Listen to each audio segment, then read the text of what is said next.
Couldn't we all just be a little bit more productive? Whether you feel like you've got a pretty good grasp on your days or your life's a complete mess, most of us could probably use a little sharpening up when it comes to mastering productivity. At the turn of the Industrial Revolution, productivity meant squeezing as much economic growth out of as few resources as possible.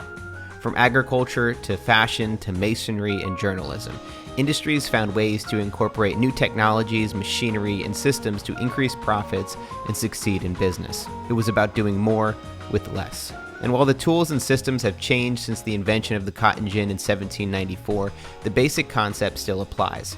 But today, as millions of people are turning towards a freelance career, increased productivity doesn't just mean more profits for your employer. It could mean more downtime with family, leisure activities, and time spent on passion projects. To feel productive is a beautiful thing. It's what you might call a good tired. The moment when you slide back from your desk at the end of the day, turn down your computer, or put down your pen, knowing that you gave everything you had to that day. You got shit done. What I say is I focus on helping people become more capable.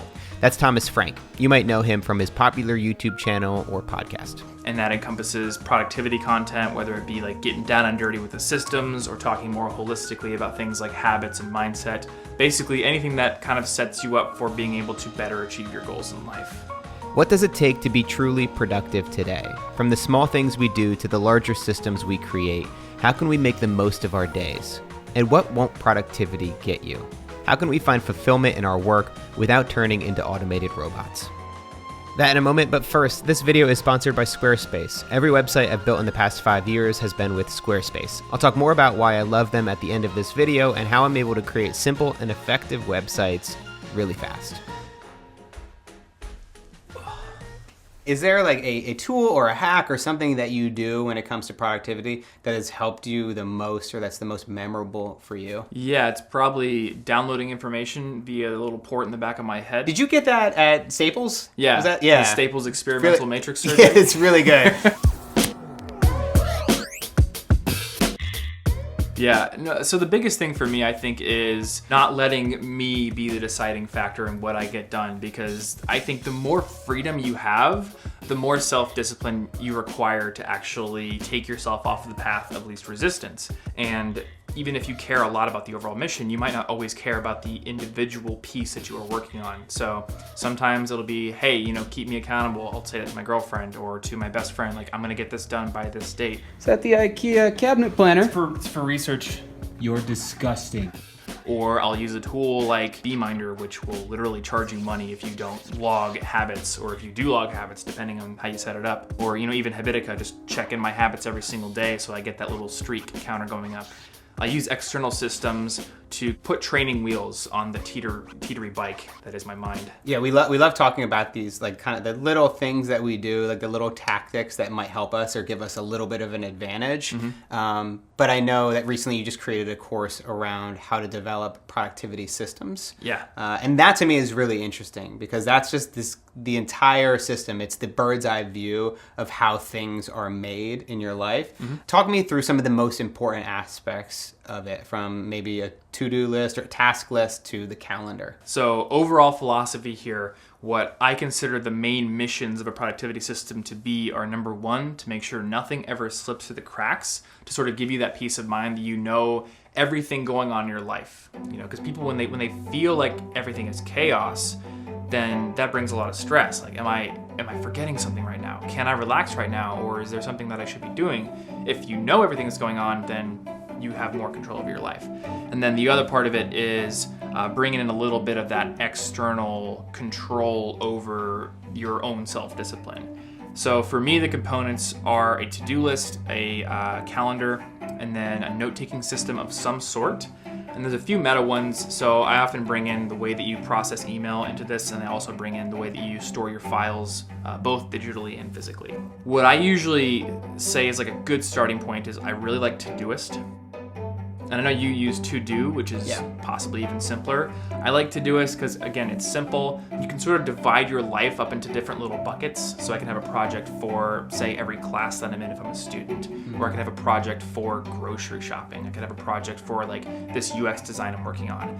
And that can all be separate, and I can sort of plan things out step by step within a little individualized list. But then you also have the day, like today, next 7 days, maybe even next 2 weeks list, so you can see at a glance everything in your life that's coming up. Same thing with calendar. You see what's coming up in your life. And for me, the split is, are you going to it? Are you doing it at a specific time? Well, then that's a calendar event. Is it just due at a specific time, but you could work on it whenever? That's a to-do list or a task manager item. So if somebody feels like right now their life is completely disorganized and their productivity system is basically non-existent, what steps should they take to go about doing it? Like, what's the most important? Like, set up a to-do list, calendar. I mean, are there any of these that are the most important to follow along with, or does the whole system need to be intact?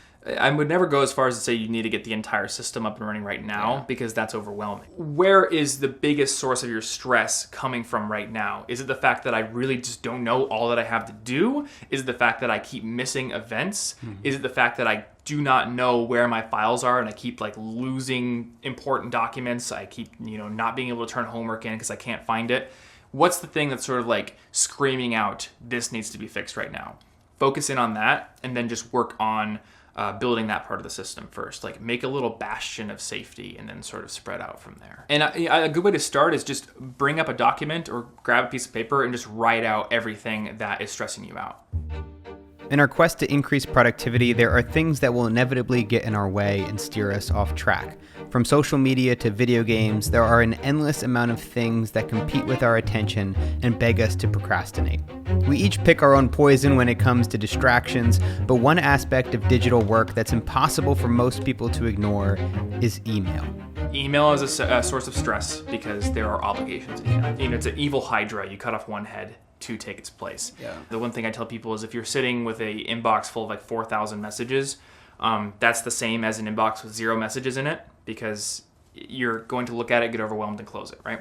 So, take an hour, go through the first like 4 or 5 pages and star what you need to reply. Therefore, you're creating like a little second inbox for yourself, and then everything else, just archive it. Yeah, my friend Josh Milburn, he recently went on vacation and said, hey guys, during vacation, I'm going to be going away, but then when I come back, I'm going to declare email bankruptcy and then archive all of my emails. And I was like, that's brilliant. I never thought to do that. Yeah. But if you think about it, when you come back from a vacation, you have hundreds of emails, or depending on like how busy you are, what kind of work that you do, if you have even 50 emails to respond to, that could be an entire day, the first day that you get back to work. Yep. And if you set the precedent beforehand, if you let people know that, hey, this is what's going to happen, if it's important enough, they'll email you back after you get back. Yeah. Well, I think another thing that people have to realize is like, people thrive on their expectations, and their expectations are set by previous behavior. So if you're the kind of person who everyone knows replies to an email like within a day, then now that pressure is on you. People expect a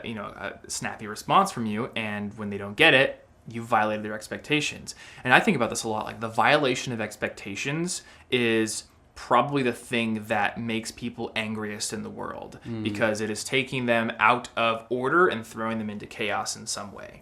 It's a threat to the way they live.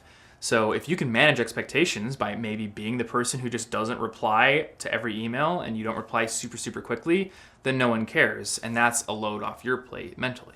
Once we've built a solid productivity system, implemented all the various ways we can incentivize ourselves to work, ignore distractions, and tame the beast of email, we still need to understand that there's a limit to what we can do. When we constantly seek to produce more work, to create more profit, it's easy to end up with less and less time.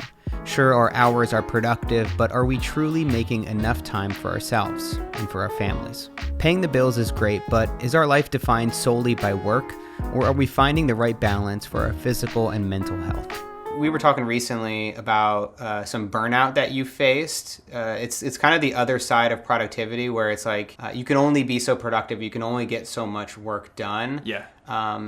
When do you know when to start taking some things off your plate? I pushed myself past the burnout point for too long, and when I really knew that it was an issue was when my girlfriend said, I don't like how negatively you're talking about your work.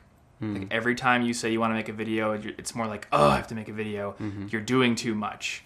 And I realized, oh, yeah, if I'm projecting a negative sentiment about my mission in life, essentially, to the person I love the most, that's clearly a sign of burnout.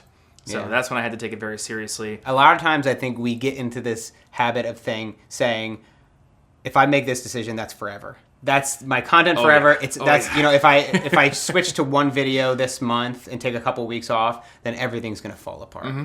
And the other thing is, once you hit upon something that works, it often seems like that's the only thing you can do forever. And if you stop doing that, you're dead. You're going to be in the gutter, and it's all your whole life will crumble around you, and everyone will point and laugh. And it's funny, like if you give yourself just a little bit of space, what I found is the creativity starts to come back. All these things start flooding in once you give yourself space to breathe. Should we shake hands? I think so. Cool. Thank you. This is a lot of fun, dude. Thanks so much for doing this. Absolutely. Cool. All right. We can just get up and walk off the frame. That would look cool. Cool music plays. Yeah, that's exactly it. You know how it works.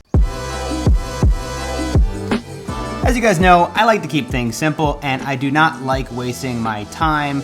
So that's why I use Squarespace. I've used Squarespace to build every website I've created over the past 5 years, and I cannot recommend them enough. I've used it to build my personal website, my podcast website, as well as my favorite website, GetTheRockOnMatt'sPodcast.com. As you can see, their templates are beautiful and simple, and they make it really easy to get your message across in a concise way. Also, by the way, if you happen to be Dwayne "The Rock" Johnson, I actually left a contact form on this website, so feel free to, message me back on that. If you're not Dwayne "The Rock" Johnson, please don't use that form. Everybody keeps using it, and it just keeps cluttering my inbox. Go to squarespace.com for a free trial, and when you're ready to launch, go to squarespace.com/MattDiavella to save 10% off your first purchase of a website or domain. If you go check them out and use that code that I just gave you, it's gonna help to support this channel. Thank you so much for watching, and I'll see you next time.